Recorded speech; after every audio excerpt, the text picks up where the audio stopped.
Colson, I think if you close the window, you have to open a door. I think that's how that works. Well, I actually closed the door, so I should open a window, maybe. I don't know. Or I think the Lord's going to do that for me. Yeah, you don't have to do anything. You can put your feet up. Crack a beer. The Lord does that. Lord's on this. Yep. Yeah, so just prepare to... It'll be great. It'll be perfect. Y'all motherfuckers don't watch us play throughout the year, to tell you the truth. I'm gonna be real with you, and I don't care if I get fined.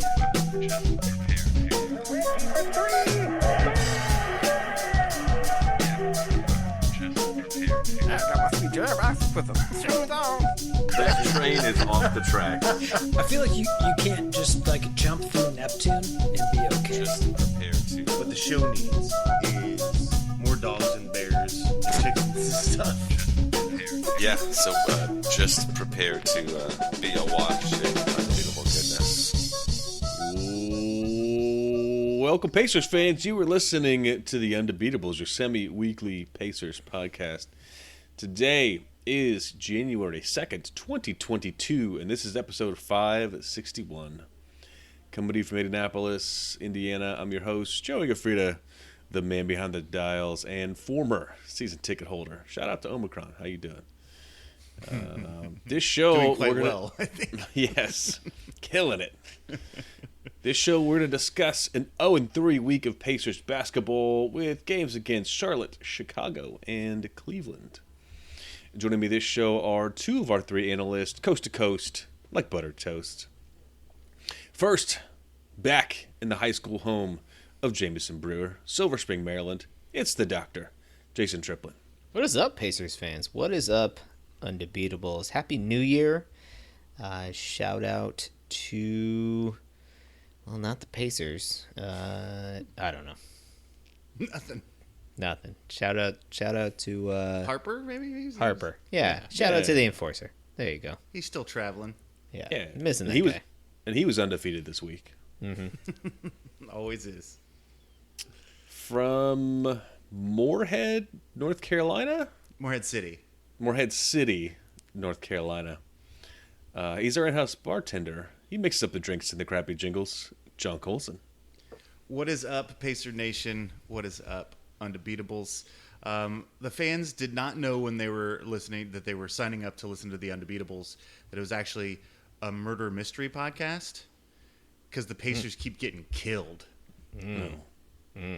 This guy's coming strong with the jokes today. Yeah. I wrote that one earlier today. It's not really a mystery. There's just a lot of bodies piling up, is all I'm saying.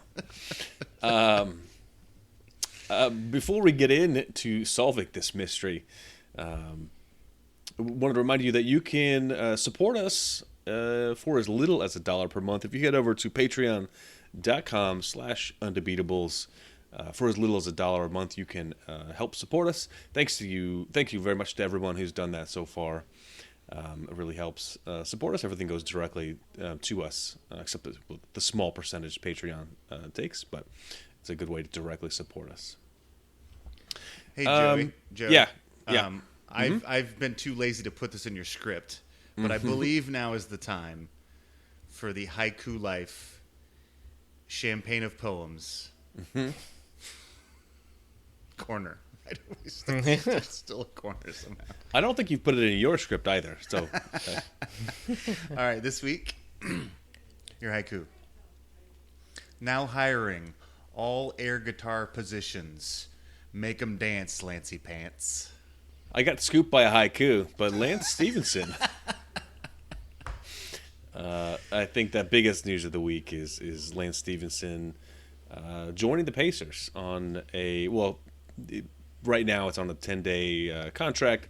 Due to much of our team just not being around for various reasons. Apparently, T.J. Warren's also in the protocol. Yeah, but he's got COVID, I guess. But he's not even. It's like whatever, whatever. So,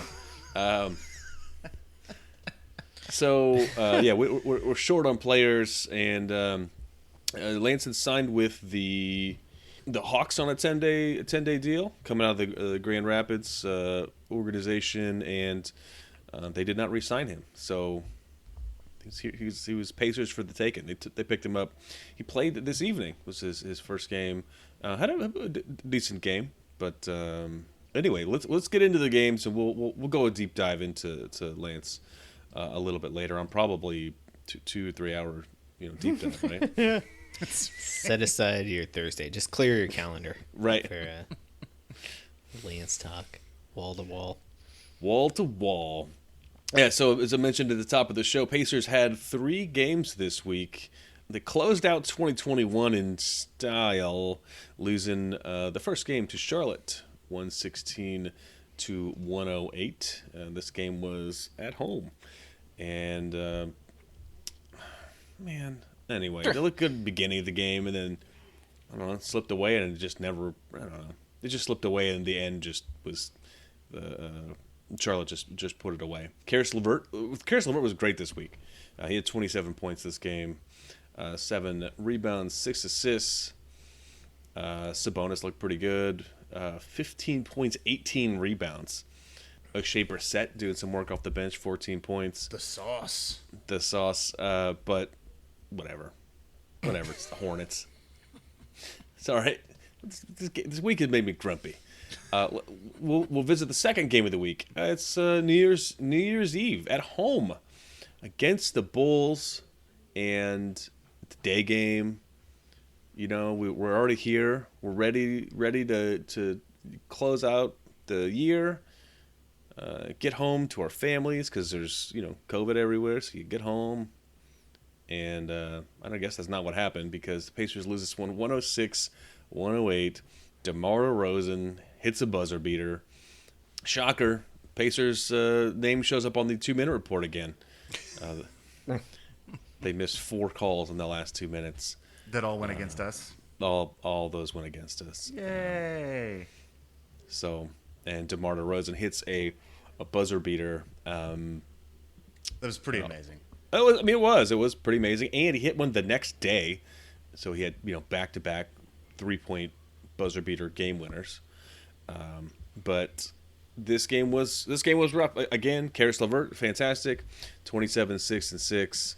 Sabonis 24 and 14. But DeRozan the whole game was just too much to deal with. 28 points there. And Zach LaVine, I thought, was really hurt us too. I guess we can get into it, but the reason this team is good is because they've got 2 just bucket getters, just closers, just ice in their veins, and they hit big shots. Every time we mounted a rally or got ahead, DeRozan or LaVine would hit a big shot. Yep. And then we had a bunch of guys out this game too. This game, health and safety was Brogdon, Duarte, Isaiah Jackson, Jeremy Lamb, Keelan Martin. T.J. McConnell's, gonna be out, and T.J. Warren this game is out for the injury. Next game he's out for the injury and and COVID. And then Sunday we just finished watching this game. Maybe that's why I'm a little stung, but this game Sunday evening, Pacers lose on the road this time, 104-108 to the Cavs, and. Sabonis had a fantastic game, 32 points, 13 rebounds. Miles Turner, I thought had a good showing, 12 and 10, a couple solid blocks. But here's our starting lineup, which I've not seen this one before. You guys, Miles Turner, Justin Holiday, Domantas Sabonis, check. I know those guys. Kiefer Sykes and Dwayne Washington Jr. The gummy bear. The gummy bear. Yeah. This is our starting 5, and I'll be honest. The Cavaliers. I don't know all those guys. I just don't. Man, well, and then Lance had his Pacers 2022 debut, 6 points, 1 rebound, 3 assists. I know he had a turnover or 2 in there as well. I thought he had some good activity level in the first half for sure. Yeah, I think so. First half looked better. And this one was they were competitive for much of the game, and then End of the third quarter just completely collapsed. This was the part of the game where they're up by 11, and sort of midway through the third, and then they let Cleveland go on a 15-point run to end the quarter, and that's it. Like, they just closed the door and never, they never came back. So that was that. We're not great at fourth quarters, Joe. We're not great at fourth quarters, and then when this is also what they've been doing, which has been, this part's just like a little, twist the knife a little bit. Was like when they get close enough to make it so it seems like it's competitive, but they just don't. You just don't get there. It's always too little, too late.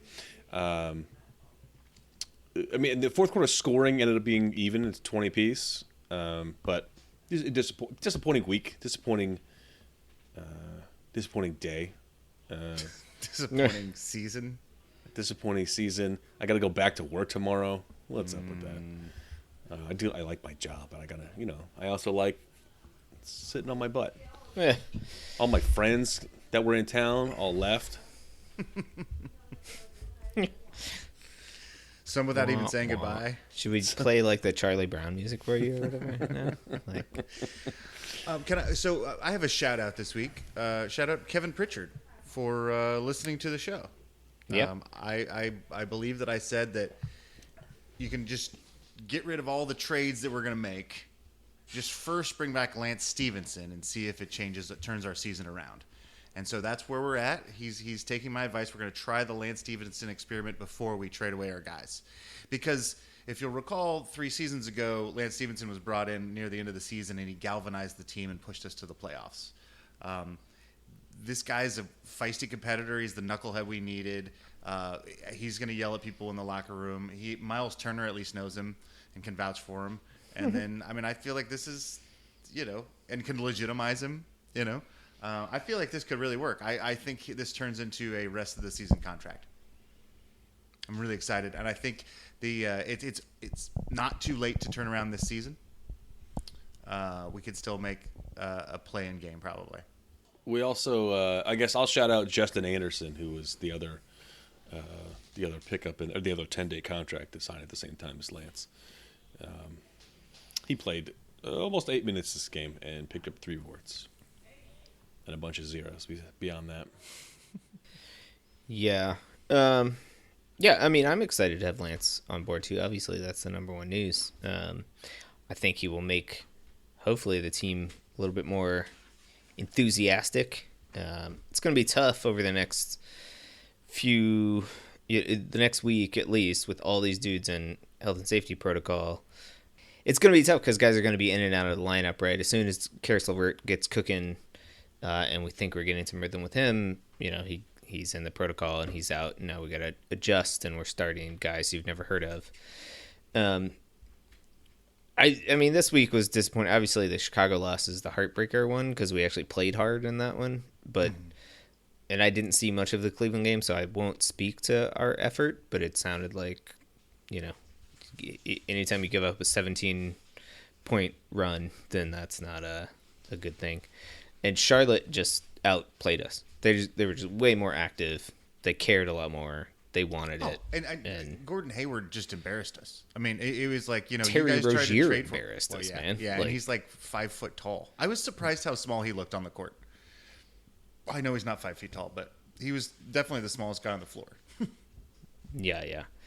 The Chicago game, I don't know how you guys felt. It was nice. I thought we fought. I thought that, as Colson mentioned in the Slack, probably for the first time all year, the announcers said that we want it more.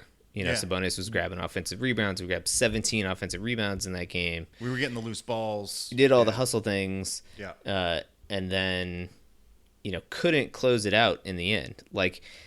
We should not have been in a situation where DeMar DeRozan could have beat us, right? We were up by 5, and then had I think it was 2 consecutive turnovers, and then a couple bad possessions where we didn't even get good looks. And again, that's the story of this season, is this team cannot play basketball down the stretch in the final 2 to 5 minutes of games. And, we're now, if you count this Cleveland game, which I guess technically was in clutch, had some clutch minutes in it, we're now like 4 and what was it? Some ridiculous number. 4-15, maybe even worse. 4-19, I think, in games with clutch minutes. So it's that 5 points in the last 2 minutes. Is that right? Yeah, within 5 points either way in the last 2 minutes. In the Cleveland game, this was sort of artificially manufactured because we were like playing the foul game and they missed a few free throws. And, we were putting the right guys on the line. We were putting guys on the line that were also in 10-day contracts and had shot like 2 free throws in their NBA career and they were knocking them down. And so, I don't know. It's the same old thing. Like it would have been nice to get that Chicago win, but I wouldn't say like we like earned that win, despite the the 2-minute report of there should have been fouls called and whatnot. We did enough to throw that game away, in my opinion. I don't know what you guys thought.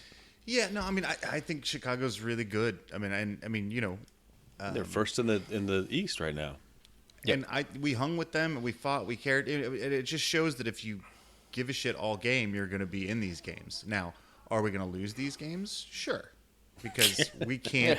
Thanks, Coach. No, but because it's the fourth quarter and we can't figure that part out.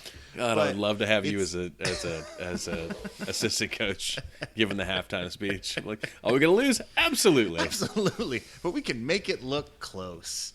And I think there's a lot of these games where we're not doing that, and so I especially against good teams. We're close in almost every game unless we're playing a good team and then they blow us out. Yeah. And this is a good team. And so it was, I appreciated the effort. I was reading an article called The Tank Diaries. It was written on The Ringer. And it's about being a fan of the Thunder last season or 2 seasons ago when they were trying to get the worst record in the league. And his whole thing is Lou Dort is shooting a shot at the buzzer, and while it's in the air, he's describing whether he wants the team to win or to lose. Because in his heart, he always wants the team to win, but logically, he knows it's better if that ball bounces out. And so I was kind of feeling that way about the DeMar DeRozan shot. Are you preparing yourself for this type of? No, that's kind of how I felt with the DeMar DeRozan shot. I was like, here it goes. You know what? At least we got the loss. At least we got a better lottery pick. It was a hell of a game. Yeah. Well, what's also impressive with this team is they're finding new and interesting ways to lose, right? So, like the Charlotte game last week, we lamented the fact that the Pacers couldn't hit 3-pointers to, couldn't throw it in the ocean, right? And in the Charlotte game, we outscore Charlotte from the 3-point line. We made 17 3-pointers. Yeah. Of course, we threw up 45 in that game, but we outscored them from the 3-point line. They hit 9. And we still were like not even close. Like we were just getting our asses kicked. You can't hit 17 threes and lose a game. You just can't do it. Especially when the other team only hits 9. Like it's outrageous, right? I mean, we battled on the boards in that one. It was close. They out rebounded us by 3. But this week we just lost track of the basketball, right? So like 18 turnovers in the Charlotte game. 17 turnovers in the Chicago game, and then in the Cleveland game tonight, 14 turnovers. Part of that obviously is new, Gummy Bear in the lineup and Sykes and Karis LeVert is not used to playing point guard basically, although he's doing a good job, but I'm sure he's turning it over more than usual. But, again, that's things that lose you ball games is crap like that, so yeah. And again, Sabonis has been great all week, but man, he still spends too much time out on the 3-point line. He's still missing all of those, and he's still getting worked defensively. I mean, I just really think he's just getting busted by a lot of these dudes, and it's a concern for me. Come on, man, play a little D. I did have a just a quick aside. I saw one of the Lance moments that I loved. He picked a really nice pass, and I'm not sure who it was to. Because I don't know anybody on the team anymore.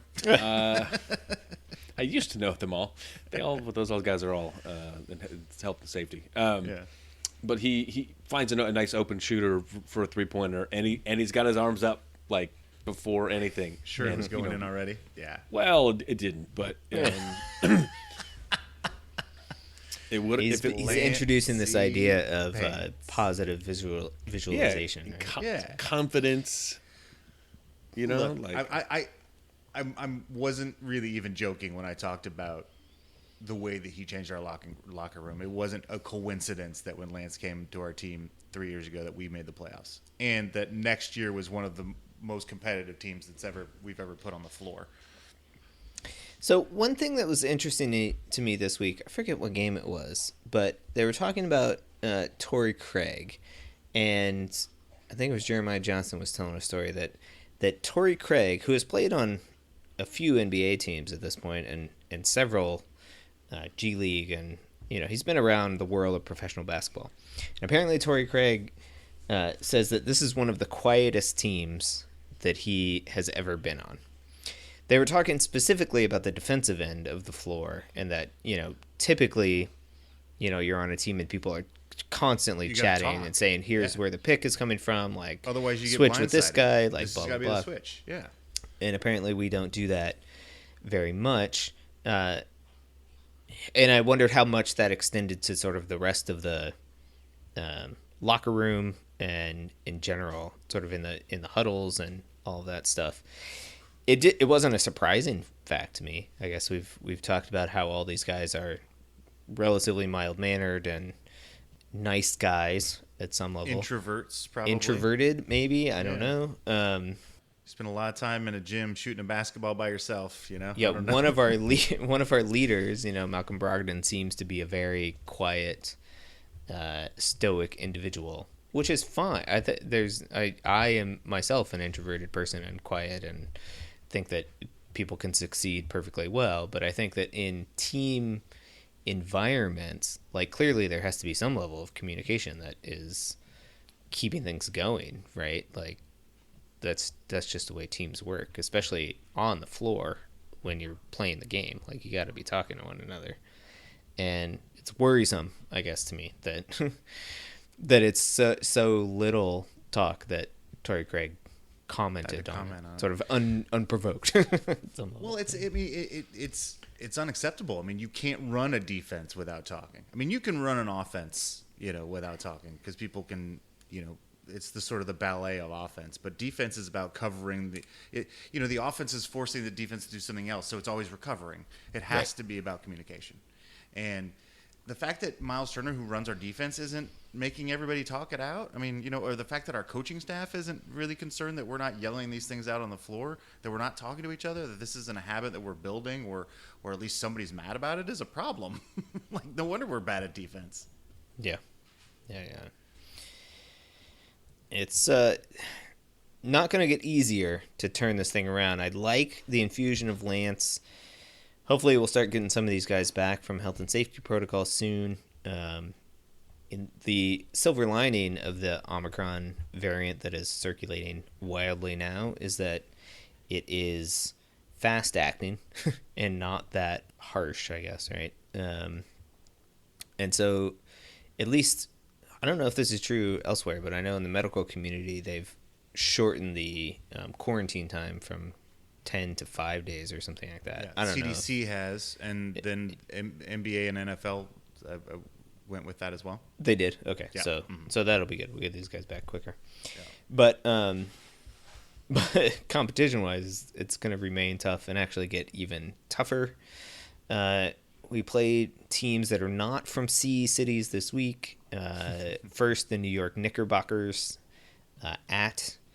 on Tuesday, January 4th. That game's on NBA TV for those of you that are not in Indiana. Then Wednesday, a back-to-back come home to play the Brooklyn Nets. That's easy. Yeah. And then Saturday, host the Utah Jazz, who are really good. I caught the Jazz-Warriors game last night, and those two teams can actually play basketball, and it's really fun to watch. It's fun to watch. That's neat. Yeah. Yeah. Yeah, you know, I was watching all these games this week, and what I realized is that, I mean, you know, they were competitive games. All three of them were. Were they? I don't think the mean, Charlotte one was. I mean, all right. I feel like we were in that game I thought we got outclassed from beginning to end. From beginning. Fair enough. Well, okay. I guess the point is, watching the other team is they have things that we don't, which is largely it's closers. It's people to hit the big bucket and to have the big moment.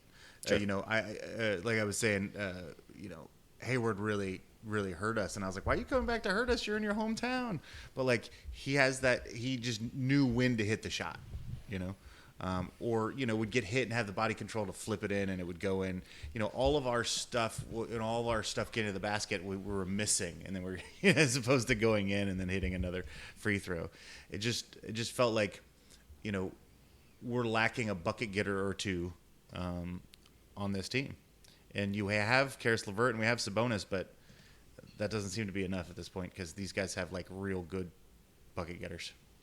Yeah. I mean, when you're playing the likes of Kevin Pangos and Brandon Goodwin of the Cleveland Cavaliers, like those are just guys that can just fill it up. Fair you know? enough. Kevin Love came off the bench and did his Kevin damage. Love's corpse was resuscitated to drop 20 on our heads. He had a good game. Yes, he did. I was kind of trying to figure out how to make a trade for him during the game. So Like, come our on, whole they thing. want, Okay, they want his contract off their hands, right? We could take it. I didn't watch this game, so again, take my comments with a grain of salt. But our whole gimmick is we have two big guys, right? Mm-hmm. And we should beat you with size. And our big guys did not beat their big guys in this game at all. Jared Allen had 18. Who's very good. Evan Mobley, who is also very good, had 24, and Kevin Love had 20. And that's just, you know, we're putting our best against their best, and you know, they're missing. Their point guard just went down with an ACL injury, and I think what's his name? Garland is out on health and safety protocol.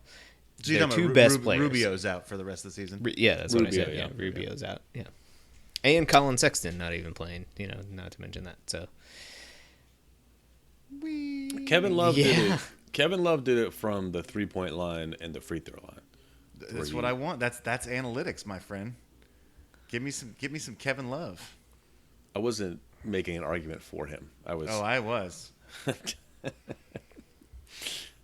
I'm starting the Russell Westbrook and Kevin Love trades. That's my big thing. We're gonna have two guys making $90 million, and we're gonna go ahead and have some stars on the team. all right, cool. Let's get some butts in the seats. That's right. And Lance. Yeah, that was a given. Right. So if those trades end up happening, Pritchard, thanks for listening. So Jason, what's your prediction for this upcoming week? 0-3. Okay. Come on, Colson. I feel like it's a 1-2 week. It's 0-3. It's the right answer. Good job, Jason. I mean, to be fair, the Knicks are not that great. That's what I'm saying. The Knicks are falling apart. We can take a game. Not as badly as we are. So. We could take a game, but will we take a game? I mean, Nay. we really do need to start. I mean, I know we don't know what's going to happen before the trade deadline and all that stuff, but like, we need to probably start shifting our focus on start watch college games and figure out who's going to be the number one pick. Like, is it time to do that yet? It might be. We are facing a non-zero chance of a 10-game losing streak. No, more than that, 14-game losing streak. Because we're currently riding a 4-game losing streak. Can you tell us what the next 10 games are? Sure. New York, at New York, home to Brooklyn, home to Utah, at Boston, home to Boston, home to Phoenix, at the Clippers, at the Lakers, back-to-back at Golden State, at Phoenix, and then round out that road trip at New Orleans. Okay, so I think we can beat New Orleans. I think we can beat the Lakers, and we can split with Boston. So I'm saying it'll be fine. So I think we're gonna go. It'll be fine. We're gonna go 11. We're gonna go 3-10 3 and- instead of 3 and 0 11. 3 and 7 instead of 0 and 10. Okay, gotcha. I mean, that's Right. kind 3 of and par 7. for the course this year. Sure. That's what I'm gonna go ahead and put that one in ink. 3 and 7 over the next 10. Okay. Well. Cool. Well, we've got Lance for a couple games, so. Yeah, he gets to play. He gets to play against Brooklyn. That'll be fun. Yeah. You think he'll get to guard Durant Hopefully. or Harden? Yeah. Let's get some. Oh, it's in New York, so. Or no, it's at home, so maybe Kyrie can play. Oh, right. He's back. He's allowed to play. Throw him on Kyrie. I think that's a good idea. He can defend anybody. It doesn't matter. You got you got basketball shoes and a jersey from the opponent. He'll guard you. It's fine. You're so excited. Yeah, I hope it lasts longer than 2 more games. I do too. Because that's not. I mean, that's not that fun. You know. I also don't know how I guess 3 more games. flexible these contracts are, because they're not even like a regular 10-day. It's like there's a special provision this season, or like because of COVID, you know. The COVID 10-day. I don't know. Yeah, so I don't know. Well, so it used to be that you, after 2 10-day contracts, you either had to let them go or sign them to a rest of the season. That's how it used to go. I don't know if that's going to be the case anymore. You're correct. Yeah, I don't even know if they have the option to do that. But they just make it work, you know. I don't know. Make it happen. Also, he's the first. Colson. He's on the. He's Top been enshrined 25? in the top 25. You know, you'd said if a player joins 3 times, then they're in the top 5. Was that right? I think can't remember. that's probably what I said. That sounds about right. That sounds. So, I mean, he sounds might be likely. knocking off David West or something. I don't know. We'll see. We'll see how it goes. David West would not be okay with that. All right. Well, I think that should wrap it up for this week. As a retrospective from this episode, it's kind of a bummer. Pretty rough week of basketball. If you're going to sum up this week. Yeah. But Lance is back. So, you know, hopefully he can light a little spark. Well, and I think, Joey, you know, you said make this happen. I think since Pritchard does listen to the show, figure out how to make this happen. This is as the fans with nothing to root for, you know, a team that's going nowhere. We just want Lance. Yeah, I mean that'll solve a lot of the problems. You know, there was concern about the you know, the way that they're going to rebuild. There's concern about, like, you know, getting butts in the seats. Well, that's your answer right there. You already got him. He's on your roster now. Problem solved. Next problem: win some basketball games. Don't have everyone get COVID at the same time. All right. We'll be back with you on Thursday. Until then, you can hit us up on social media. You can text Colson there. We're on Twitter at Undebeatables. We are on Facebook.com/The Undebeatables. Our website is theundebeatables.com. There's a contact form there. You can use that to send us a message, and you can send us an email. Shout out at theundebeatables.com. And on our store, there's some t-shirts for sale at website/store.